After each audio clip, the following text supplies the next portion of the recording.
Judgment. Final judgment. Final judgment.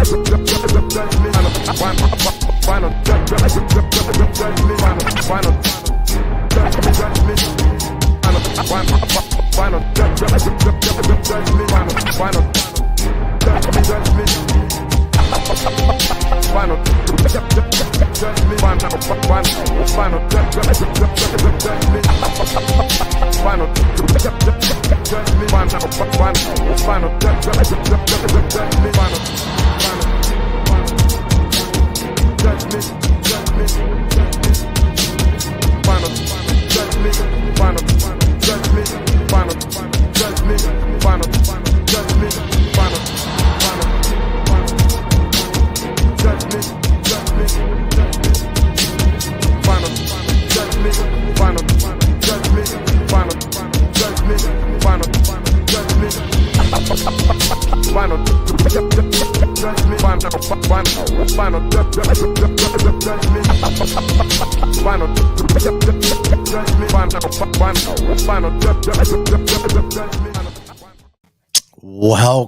Welcome to Friday here on the Final Judgment with Tony Jigsaw Cutillo. I am your host. Obviously, give me a follow at Judge Jigsaw, at Cutillo23, Instagram, Twitter, you name it.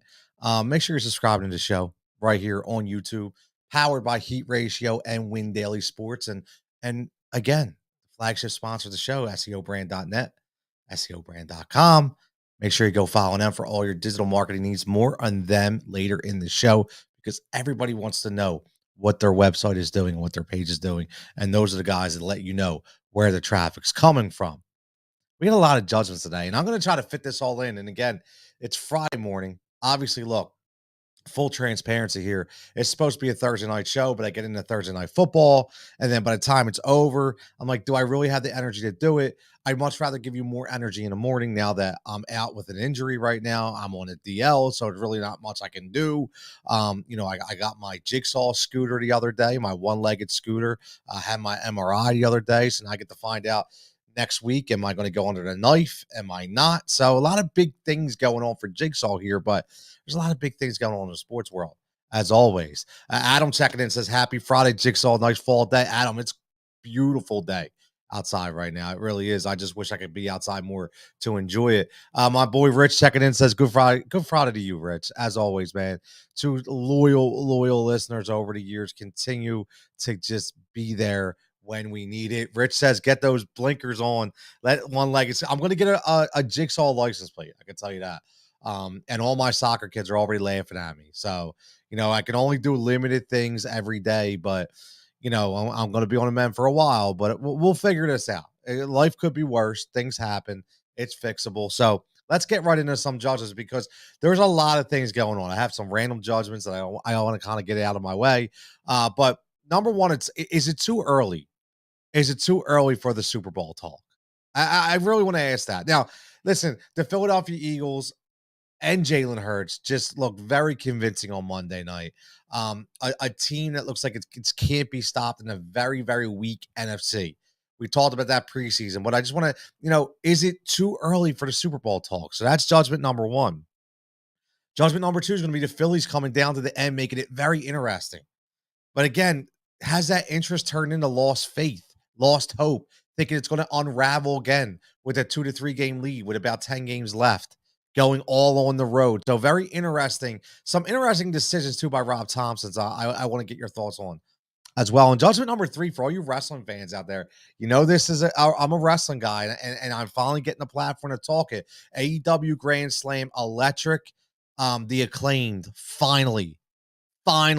I know Wes was checking in. We were going back on Twitter during Grand Slam. Finally, they get what they deserve. They get the title as the most over tag team in professional wrestling.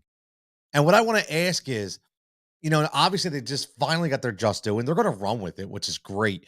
I can't wait to see this run. But can they be the new DX? And I don't say that because Billy Gunn is there as kind of like their mentor and their manager and all. I'll get into more of that later, but I want to know, are you OG DX or are you New Age DX? And what I mean by OG DX is the original DX with China and X-Pac and Road Dogg and Billy Gunn and Triple H, or you knew HDX, where it was just HBK and Triple H who really did a ton by just having two of them. So I think that's an interesting judgment. Then we'll get some random judgments as well. But let's get right into this early Super Bowl talk. I really want to get your opinion on this, guys, because again, I listen, it's very easy for us to put a label on anything as we watch. You know, the NFL has been so exciting this year. It really has. I mean, you're watching performances that just are unheard of from guys that maybe we talked about it on Tuesday's show, right? Watching Joe Flacco. I mean, just what did I just gave Joe Flacco a Friday morning reference on the Final Judgment at 30 plus years old. Okay, going out there throwing elite numbers off for the Jets. Had all to Delaware's finest for that. But the Eagles very much look unstoppable. And I feel like, honestly, this is my own opinion, the only people that can stop the Eagles is going to be the Eagles. It's simple as that. You know, is their coach going to get too cute? Is health going to get in the way? Nobody in the NFC, in my opinion, is going to beat the Philadelphia Eagles. Nobody. I'm saying it right now. Right now, as things are constructed, if the Philadelphia Eagles play the style of football they played on Monday night against a very good Minnesota team. Listen, we could say all we want about Kevin O'Connell being a rookie head coach and talk about the offense, but that game, you could say whatever you want. This was not a Kevin O'Connell versus Nick Sirianni game. Okay, so throw that narrative out the window. That has nothing to do with it. You know what this was? This was a seasoned veteran in Ted Donatel, the defensive coordinator for the Minnesota Vikings, who's learned from guys like Vic Fangio, been in the league forever. He got completely outmatched by Mr. Steichen on the offensive side of the ball. Completely outmatched. That is going under the radar because, listen, Steichen's got a ton of bad flack. A ton of bad flack in Philadelphia. And I think it's time we start giving him a little credit for the way this offense. I know Sirianni's involved, obviously, but he really trusts Steichen. And listen, Chase Steichen, at the end of the day, he outcoached a seasoned veteran. He pulled his punk card in that game. So, like I said, the only way the Eagles get beat in the NFC is if they beat themselves. I know Adam says if the Eagles are playing this good by a bye week, you could start talking Super Bowl then. Good point. I'm not ready to talk Super Bowl yet, but I am ready to say that they're the most unbeatable team in the NFC. Ivan Second says Bills versus Eagles look like the way too early Super Bowl favorites. Josh Allen gets his first ring. And obviously that's what everybody's talking about. And listen, the AFC is going to be a different road, even though I do think the Bills are the most powerful team in the AFC. I do. For them, it's not going to be themselves getting in the way because McDermott is seasoned and that team is seasoned, even though he had a couple questionable calls on Monday night, but we'll give him that. But at the end of the day, that team is just so super talented, and it'll just come down to injury. That will be, in my opinion, the only thing that stops the Buffalo Bills from getting to the Super Bowl. Rich says the NFC looks very winnable if they stay healthy. Mix run with pass and Hurts plays within himself. They can go far. Exactly. Stick to the game plan. Stick to what works. If it ain't broke, don't fix it. If it ain't broke, don't fix it. What you're seeing right now is the pinnacle of what this offense can be under a elite offensive line. Best offensive line in football, bar none. There's not a better offensive line in football. And I'm going to say this again, and it's the last I'm going to say this. Let Jalen Hurts be Jalen Hurts. That's all. Okay, and this is for coaches. This is for media members. This is for fans. Okay, just let him be Jalen Hurts. Okay, at the end of the day, Jalen Hurts is he is his own biggest critic. Okay, if anybody's going to pick him apart more, it's going to be Jalen Hurts. If anybody knows his limitations more, it's Jalen Hurts. So let Jalen be Jalen. I've said this on the show. Let Jalen be Jalen. If Jalen can be Jalen and you power into all his positive play and what he can do as opposed to what he can't, sky's the limit for this kid, man. Rich said the Vikes never change up their defense play. That shell. I'm shocked, Rich. I am absolutely shocked. They were playing off coverage. They weren't even playing bump and run. There was really no blitzing. And again, there was no blitzing because why? They were afraid of Jalen Hurts. Listen, as much as everybody talks about, this run pass option, this RPO isn't going to work, and it's childish, and Jalen shouldn't do this, and Jalen shouldn't do that. Guess what? That threat works. That threat works to the sense that he's being viewed as a number 2 quarterback in the NFL right now. Check that out. Number 2. He went from can't play, can't throw, can't do anything to number 2. And you know how good the Philadelphia Eagles offense has been? Is look at these numbers right here. Through week 2, yards per game leaders. Number 1, 470 yards of offense per game. Listen, guys, that is absolutely unheard of right now. They are almost pushing 500 yards of offense. I know it's only 2 weeks, but you can't stumble across that. And this isn't the Chip Kelly regime where these guys are going to get tired, where people are going to catch on. This is Jalen coming into his own and being the quarterback of the future. It's not too early to talk about it, man. It's not. Listen, you say what you want. This isn't a pipe dream here. It's not. This isn't a mirage. This is the NFL. This is the league that is hardest to win on any given Sunday than any other league in the world. This is where the big boys play. And Jalen's showing he is a big boy and he deserves all the credit in the world. I mean, you look at those teams right there. I mean, underratedly, look at the Lions at 406 yards per game. Everybody, and see, this is where stats sometimes you just can't go by the stats. We can back these stats up by watching the Eagles play. Okay, you can back the stats up by watching the Eagles play. The Broncos, who look like they can't even battle their way out of a brown paper bag, they're at 7th in the league in yards per game, but they look like their offense can't even move because it doesn't pass both tests. You got to post the analytical test and the eye test. And if you can't do both, it doesn't work. So you see it right there. I mean, that's where we're at. That's how powerful this team is. It's Rich says it shows you look at last week, the fourth quarter, how many comebacks. Listen, you got to look at everything. You got to look at everything. And we've saw this play out already. We're seeing it play out again. And this isn't a dream. So I want to know, as we move on to the next judgment, we talk a little Philadelphia Phillies and Major League Baseball before we get to some interesting AEW talk and some random judgments about Ben Simmons. What I will say is I expect fully this weekend against the Washington Commanders for it to be an interesting game. It's an NFC East battle. I have a lot of respect for Ron Rivera. I think he's a tremendous head coach. I don't think the Eagles will move the ball as easily against the Washington Commanders. I do think they may press a little bit in the sense that I do think Carson will do some good things, but Carson will still be Carson at times, and we're going to have to capitalize.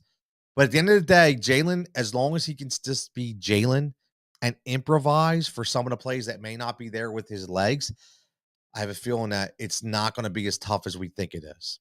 But we shall see. Sky's the limit. I'm not too early to say Super Bowl talk only because it's a weak NFC. So I want to hear what your judgment is. Give me your judgment. As always, make sure you're following this show at Judge Jigsaw on Twitter, at Judge Jigsaw on Instagram. The Final Judgment with Tony Cutillo. That's all you need to type in. It's on every podcast platform in America. It's on YouTube. Make sure you're subscribing. Help a brother out, man. That's all I'm saying. Man, a lot of people subscribing to a bunch of trash out there. Subscribe to something that is hard work. Okay, why don't you do me that? No, I'm just kidding. Rich says NFC battle. It will be close. I think they pull away by 7-10 in the fourth quarter. Yeah, I'm seeing the same thing, Rich. I think it's going to be a different of halves. We're going to see a tough first half. We're going to adjust a little bit. Second half, much better. And then it's going to get close towards the end, and then maybe they pull out. So, again, it's never easy. We can't just always say things are a win. NFC East battles are always interesting. So we shall see. Now let's move on to the Phillies. So it almost seems like we're seeing this play out again, right? Last year we saw a collapse. The year before we saw a collapse. Then we lose 4 in a row, and here we go again, right? We're thinking it's very hard to hold hope and faith when you get beat by a team who you know you're going to have to face. The two teams that we seemingly can't beat, the Atlanta Braves and New York Mets, are teams we're going to have to play in the playoffs, right? So we're going to have to figure this out. I one thing I will say, I do still believe that they will make the playoffs, and that's based on the parameters that we have right now. Being up 2 games, essentially 3 games, because I'm looking at the loss column of the Milwaukee Brewers, looking at the schedule ahead. It's going to be very, very hard for them to lose this lead and not make the playoffs. But do I believe they'll go further or farther into the playoffs than I? No, I don't. I just don't think that they have the consistency that they need. Listen, we need consistency day to day. And shout out to all the young guys. A guy I've killed Matt Verling at home. You haven't heard me on the show. If my wife was listening to this, she'd probably agree and shake her head. She loves Matt Verling for some reason. I don't know. Okay, I just said, look, all right, he's okay. But listen, 5 for 5 the other night. He's real game winning hit. He's been kind of like a lifesaver if you think about this year with all the injuries they've had. Right, you're doing this with a guy who's catching, a nice rhythm in Castellanos. Is a very rhythmical batter, and he's not there. And I'll be back for the playoffs hopefully and be healthy. You see what Rob Thompson's doing a little bit. He's starting that 4-man rotation, already getting it ready. He's got pretty big weapons we have in a bullpen if he's healthy, and Zach Eflin and Noah Syndergaard.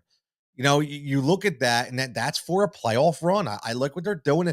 And here's what I will say: I hope last night was a preview, and not just because he wasn't available. 3-4 weeks on this show, when Sir Anthony Dominguez went down, I came on here and said, please don't start the David Robertson experiment. Just don't. Okay. I do not want David Robertson as my closer. I want Jose Alvarado all day, every day. I want somebody who puts fear into an opponent. And I'm sorry, I don't know if it's the socks that David Robertson wears. I don't know if it's his 1985 Oral Hershiser look. I don't know what it is, but he doesn't put the fear of God into me, or I'm sure he doesn't put the fear of God into any players either. So pull him back as your setup guy and put Alvarado in that closer role until Sir Anthony could be healthy enough to take it back over. I want a guy throwing 100, 101. I want a guy that, you don't know what to expect. 91, 92 mile an hour cutter. I don't want a guy who comes in and's got to throw change ups and curveballs, and that's not a closer. At the end of the day, what closer do you know couldn't rely on a high velocity fastball? It never usually works because they eventually figure it out. If you lose control, you leave pitches high, and listen, you leave them susceptible to the long ball, especially when you're going to play up any kind of playoff series, and any games are going to be played at Citizens Bank Park. That's not the kind of pitch that you want to be leaving up in the zone. So again, do I have faith?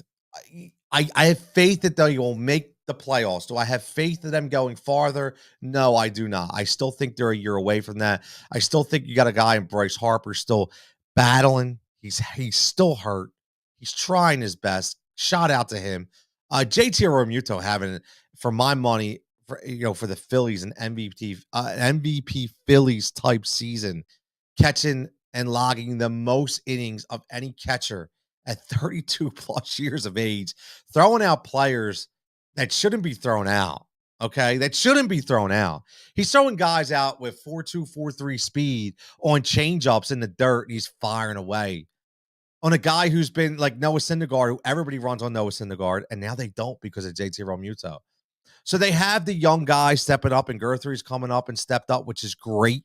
Kevin Long, the MVP of this team, as the hitting coach, I don't think is taken into account enough. There are a lot of players, a lot of projects out there that he's been able to just completely change the style of hitting. I mean, listen, Brandon Marsh being one of those guys, he's batting 35 points higher Despite Justin's swing, JT Realmuto is another guy. Went back to keeping it simple with JT. And look what happened.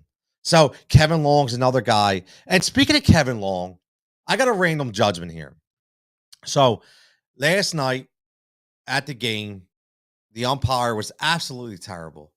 Terrible balls and strikes. And I see why they want to go to robotic umpires, and I get it.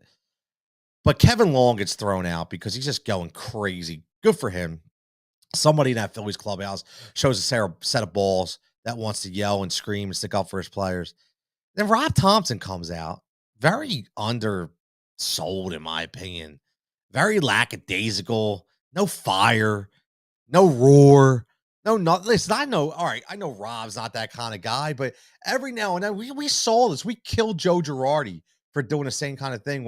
Remember when Kyle Schwarber got thrown out and went completely crazy the first couple games of the year, and Joe Girardi came out and Kyle was like, "Okay, yeah, I get it," and put his tail between his legs and walk back to the clubhouse. I mean, I don't know what kind of message that is showing to your team, but I expected a little more out of Rob Thompson. So I hope that was just kind of caught Rob off guard a little bit. But hey, Topper, we need a little more from you when it comes to battling for your players. Bryce Harper was adamant. Kevin Long was the guy to stick up. If Kevin Long gets thrown out, I think Rob should have got to that limit as well. I don't care. You need to go all out and battle for your team, and you got, especially in the home stadium with the home crowd. Make some noise a little bit. Kick up some Billy Martin dirt. I'm not asking you to throw a base like Luke Piniella, but my God, get in his face a little bit. I want to see a jugular popping out. I want to see red cheeks, right? I want to see that. I want to see you get a little crazy. That's all. Go a little Jigsaw crazy for me, Rob. That's all I'm asking. Show these players you got a little Jigsaw in you. That's all. And then I'll be happy. So I'm just curious. What's your judgment on the Phillies? Do they have enough? And do you still believe they'll make the playoffs? And do you still believe in the sense of, will they go a little farther than the first couple games? I'm just throwing it out there. First series and done, or maybe second series. Give me your judgment. Rich says JT has been unbelievable. Where are all the people that didn't want to? Thank you. This is why I love the fan interaction of the show. I love the followers. Listen, Rich is family, man. He's Heat Ratio Sports family. He's been around for a long time with me, riding me through PI, through Philly Influencer, all the way up to the Final Judgment now and Win Daily Sports. And God bless him, because he throws a great pipe bomb right there. No pun intended for CM Punk. But JT, where are all these JT people standing up now that said, it's too much money for a catcher? No way. No way can we pay him that amount of money. We want to sign McCann, James McCann. Do me a favor, for all you idiots out there that have no clue about the game of baseball, go on the baseball research or baseball reference, whatever it is. Go look up James McCann's stats this year. Let me know how many people he threw out. Let me how many home runs he has, how many RBIs, how many situational hits does he have? How many innings has he logged? That James McCann, that stiff, he stinks. The New York Mets regret the day they signed him. And for all you idiots that went out there and said that JT wasn't worth the money, number one, it's not your money. Number two, learn how the market works. Okay? Let me tell you this little tidbit of information to understand why JT, was paid the amount of money he was paid and was asking for even more. Because JT's a catcher who just at 32 plus years old, who just logged the most innings of any catcher in Major League Baseball. Don't you think that JT's thinking in the end that I may have to play some first base? And if I'm going to be a power hitting first baseman, maybe I should be paid a little bit like some power hitting first baseman, like a Paul Goldschmidt, like a Freddie Freeman, just throwing this out there, like a la Rhys Hoskins, who may not be back because of money, right? So understand what you're talking about before you start peeping off opinions, okay? Because at the end of the day, he was just trying to get what he deserved because he knows his knees are going to hold up forever. Remember Joe Mauer in Minnesota? Remember Joe Mauer, who eventually had to become a DH? Yes. Rich knows that's a dual contract for JT, dual position contract. You people don't even get that. I'm not talking to everybody. I'm talking to the general consensus that said that money was way too much for JT Realmuto. Trust me. Do me a favor. If you're wrong, just say you're wrong. That's all I ask. I just want to hear that you're wrong. That's it. So, again, your judgment. Philadelphia Phillies, do they go or do they not? Let's get into a couple of random judgments before we end on some AEW talk for the Acclaimed. I only have one random judgment today. The other random judgment was going to be Rob Thompson. I already got into that. I need to talk about this random judgment on Ben Simmons. Man, this thing's killing me. It really is. Do people really think Ben Simmons gives a you-know-what about the city of Philadelphia?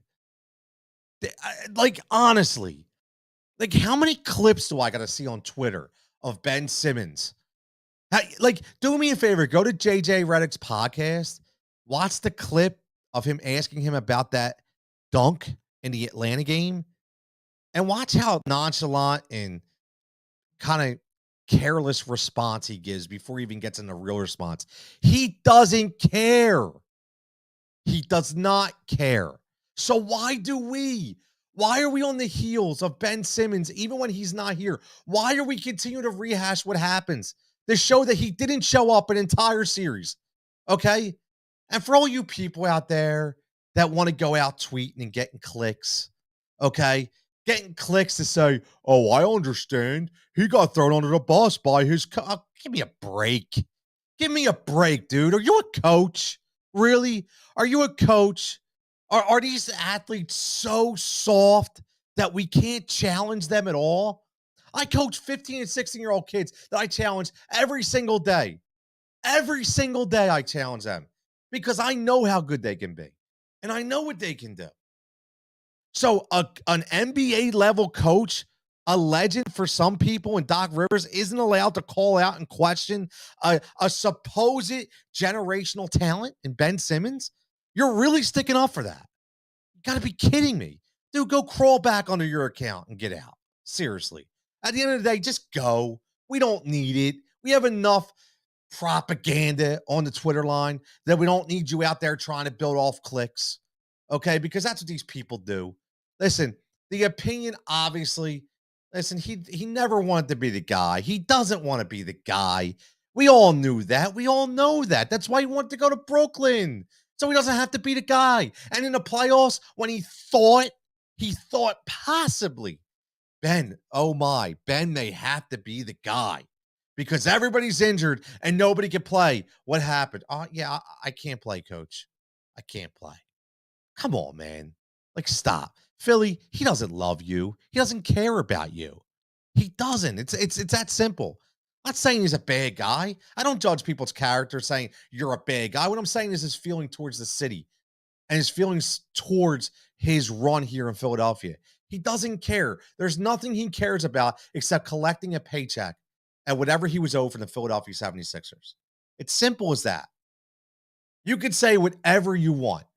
Judge me. Come judge me and tell me that. Tell me I'm wrong with that statement. Rich says, when you don't perform, you should be called out. That's how you work on your game and come back the next season to show everyone what you worked on.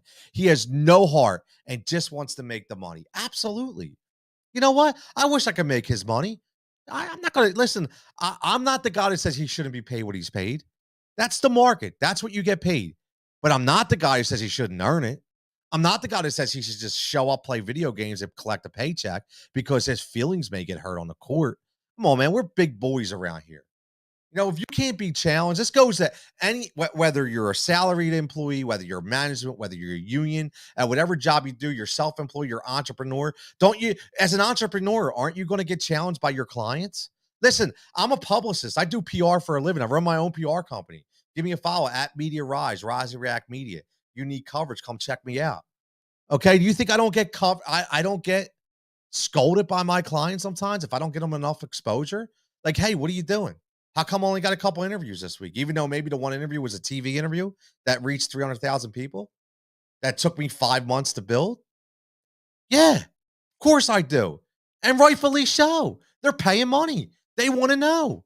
They're paying me money to represent them.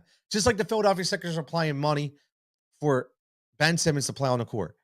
Just like they're paying Doc Rivers to get the most out of his players. And you don't get the most out of your players by just letting them do whatever you want.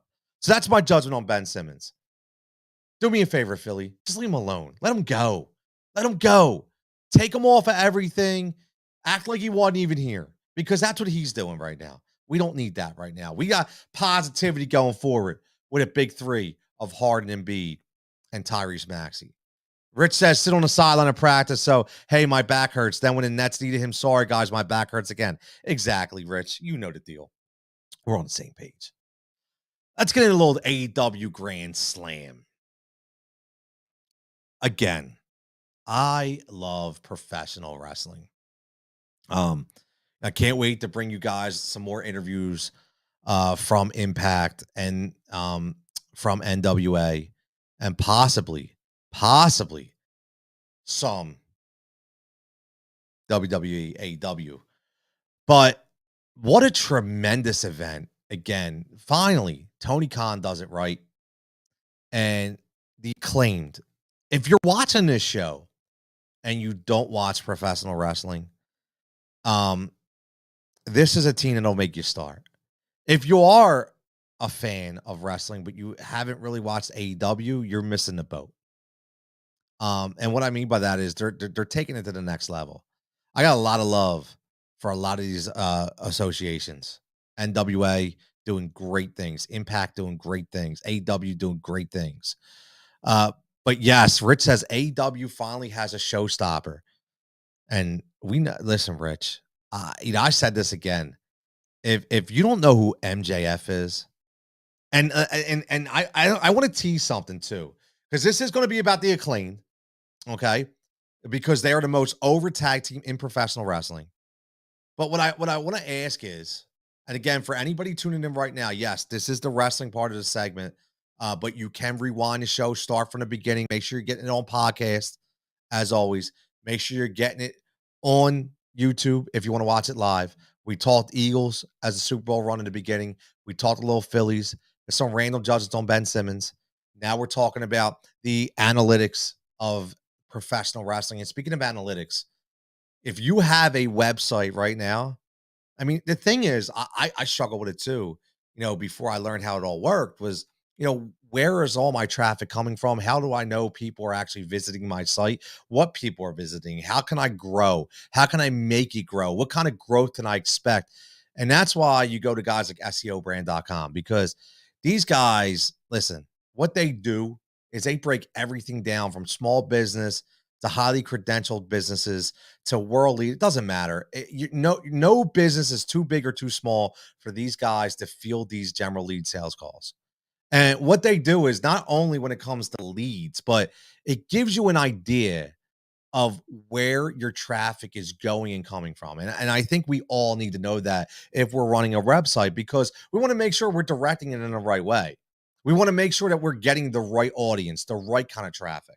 And like I said, this is a simple phone call that you can do as a small business owner, as a website developer, as a podcaster that has your own website, has your own YouTube page. Listen, they have every kind of digital process you can think of.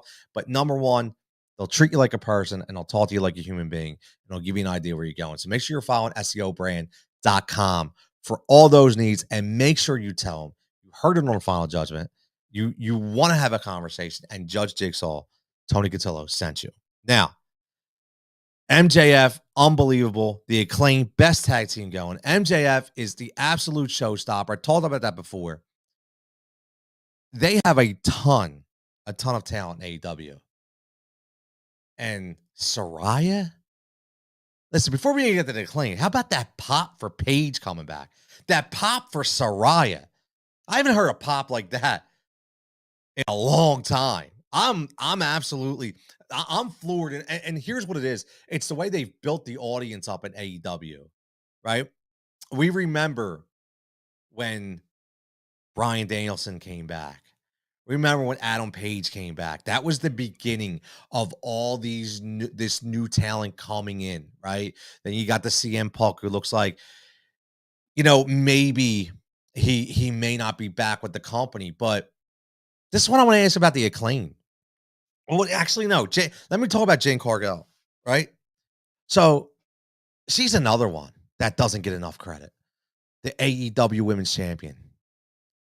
So when you talk about these wrestlers, you have to look. Now, Sean checking in. What's up, Sean? He's checking and asking about what's better, WWE or AEW.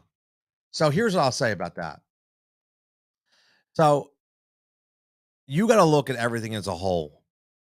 And right now, WWE is starting to regain some steam because of Triple H, because of everything going on. Vince is gone. It's Triple H's show. He's doing different things. I saw a little peek, right away inserts Bailey. Let's talk about the women for a minute, but he inserts Bailey at Extreme Rules right into the picture.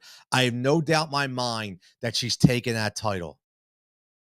Listen, I'm telling you, she's taking the title. They're building it up. She's going to be Bianca. It's the way it's going to be. She's going to be the next champion. They're going to build around Bailey, right? They're going to build around her new and improve. Listen, that's what I'm saying, man. Like when you can tell Hunter is coming back and what he's doing right now, you can definitely see that he's built this damage control faction into something really cool.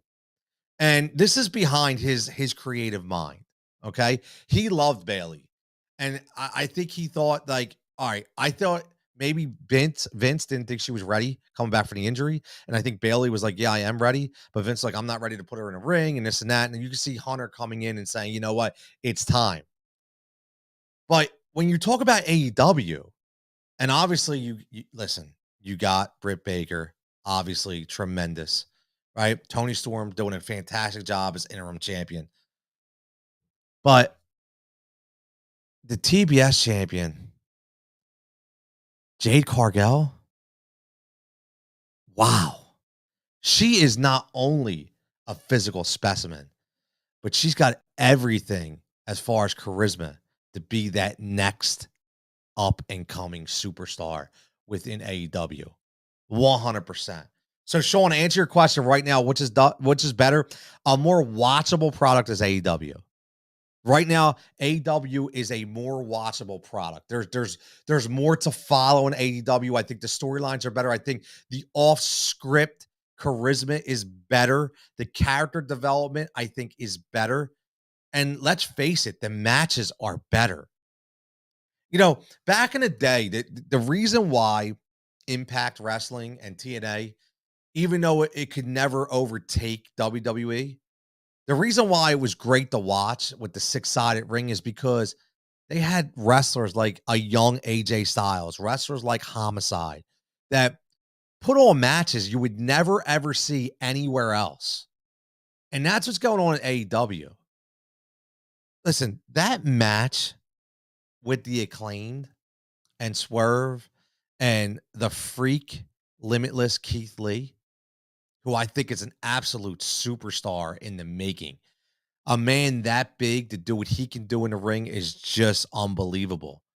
But the Acclaimed, we've watched a faction like this, and I'm calling it out, man. To me, this is the new D-Generation X. And what I mean by that is that's the new 2 to 3 guy D-Generation X. But I think possibly you could see a bigger faction growing. I could see a bigger faction growing around the Acclaim. I really do. And, the funny thing is, you watched in that match. Number one, they're so over. They're so over.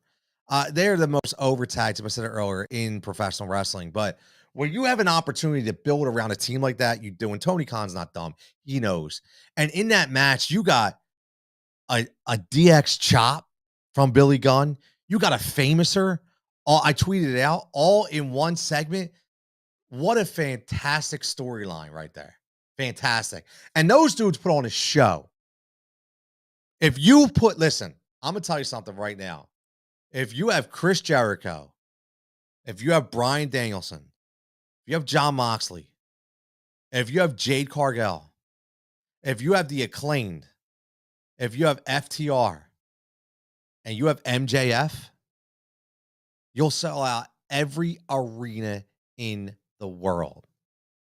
If you have those guys right there, not even including all the other guys I haven't even mentioned and women that are that are even up and coming. No disrespect to them, but just the listen, I can't say it enough, but the excitement that builds around those 7 or 8 wrestlers is enough to keep everybody on edge. To hear Chris Jericho come out with Judas Priest and to hear the fans sing that, kind of like you. Listen, I get it. You're Seth freaking Rollins. He gets the audience going, but nothing like Chris Jericho with Judas Priest. Come on, man. You got to see that. Sean says, nice. I'll check it out. Good luck with your calf back. Thanks, Sean. I appreciate it, man. I got the MRI on on Thursday, and now I'm just waiting until Tuesday for the results. Rich says, now Hunter is taking over WWE. You can see all the changes the last few weeks that he has done to place, but Vince did when Hunter was away. AEW is story driven and also hardcore wrestling. Exactly. Since Vince McMahon especially ruined Keith Lee. Oh, 100%. They should have brought him up from NXT and let him do what he did in NXT, which he was a monster in NXT, but they wasted him. And finally he got so depressed, he left and then got released. Yeah, I don't know if he just left or they released him. I think he asked for his release and he left. And he says, Chris Jericho has a brilliant mind. Bryan Danielson with the best album. MJF is unbelievable. Ring they cleaned right now. Best tag team in wrestling, bar none. It's just a damn good product from top to bottom. It really is. So go watch AEW, man. It's a fantastic show.